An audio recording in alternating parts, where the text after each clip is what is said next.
प्रणाम आप सभी को। मैं स्वाति सजवान आप सभी का स्वागत है मेरी आज इस नए ब्लॉग से। आज की ब्लॉगिंग को स्टार्ट करते हैं उत्तराखंड के पौड़ी गढ़वाल के यमकेश्वर ब्लॉक के एक सुंदर से गांव कोलसी से। तो जैसे कि हर गांव में एक भूम्याल देवता होता है, वैसे ही आज मैं आपको अवगत कराऊंगी हमारे गाँव के भूम्याल देवता के रूप में और उनसे जुड़ी हुई है एक प्राचीनतम पौराणिक कहानी। तो चलिए आप सभी को सबसे पहले मैं लेके चलती हूँ अपने गाँव में और उसके बाद में दर्शन कराऊंगी भूम्याल देवता के।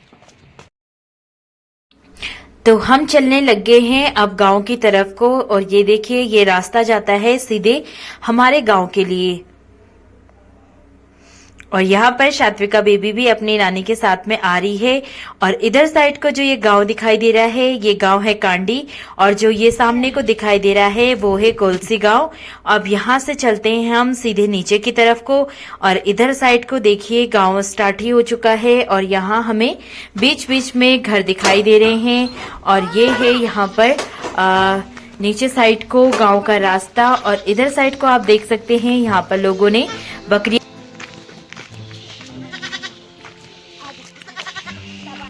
प्रणाम रियल देती कपड़ा। नानी को नमस्ते करो, शादी नमस्ते करो नानी को। हाँ सॉरी।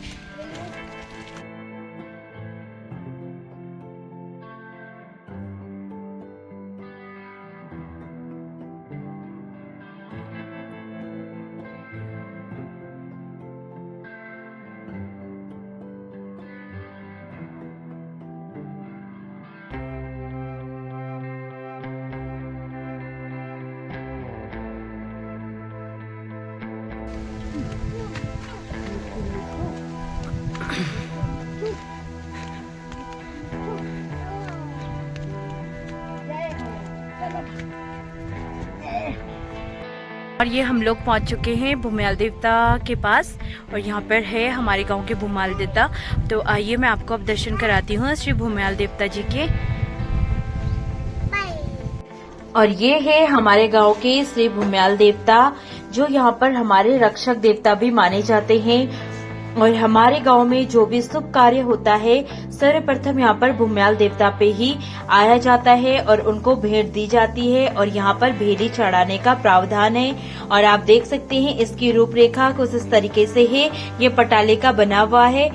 और जो ये भूम्याल देवता है इनसे हमारे गांव में बहुत ही एक प्राचीनतम कहानी भी जुड़ी हुई है कि जब भी हमारे गांव में कुछ आपत्ति आने वाली होती है तो उस समय यहाँ पर भूम्याल देवता गांव वालों को आवाज के रूप में अवगत करा देते थे कि ये परेशानी आने वाली है।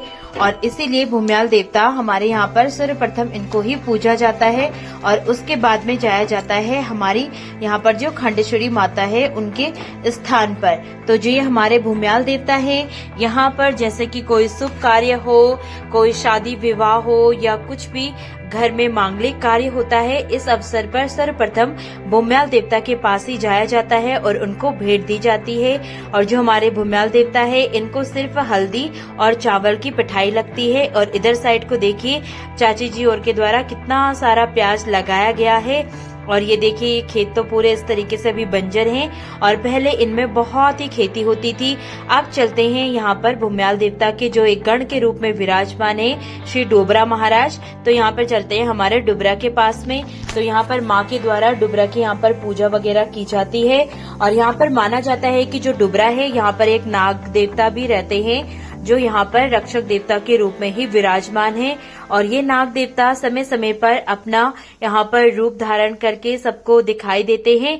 और इधर साइड को इस तरीके से ये खेते पहले सारे हरे भरे रहते थे, लेकिन अब समय ऐसा आ गया है कि सारे खेत बंजर पड़े हुए हैं। और यहाँ पर माँ के द्वारा यहाँ पर डोबरा महाराज की पूजा की जा रही है। और पहले यहाँ पर जो हमारे यहाँ पे बोला जाता था अंगारों में घी डालकर यहाँ पर डोबरा महाराज को धुपड़ा भी दिया जाता था, क्योंकि यहाँ पर स्वयं नाग के रूप में वो विराजमान थे। परंतु हम लोग तो अभी यहाँ पर धूप बत्ती से ही उनको धूप वगैरह दे रहे हैं। तो इस तरीके से जुड़ी हुई है यहाँ पर भूम्याल देवता की कहानी। और इसमें और भी कहानियां प्रचलित है, जैसे कि पहले समय में यहाँ पर बारिश वगैरह नहीं होती थी या फसल का उत्पादन अच्छे से नहीं होता था, तो उस समय यहाँ पर डोबरा महाराज एवं जो भूम्याल देवता है इनके पास आकर लोग पुकार करते थे, कीर्तन भजन करते थे और यहाँ पर हलवा प्रसाद की कढ़ाई भी की जाती थी, जिससे कि भगवान भूम्याल देवता प्रसन्न होते थे और बारिश करते थे। और समय समय पर भूम्याल देवता हमारे गांव की रक्षा भी करते हैं, इसीलिए यहाँ पर भूम्याल देवता की इतनी महत्वता है।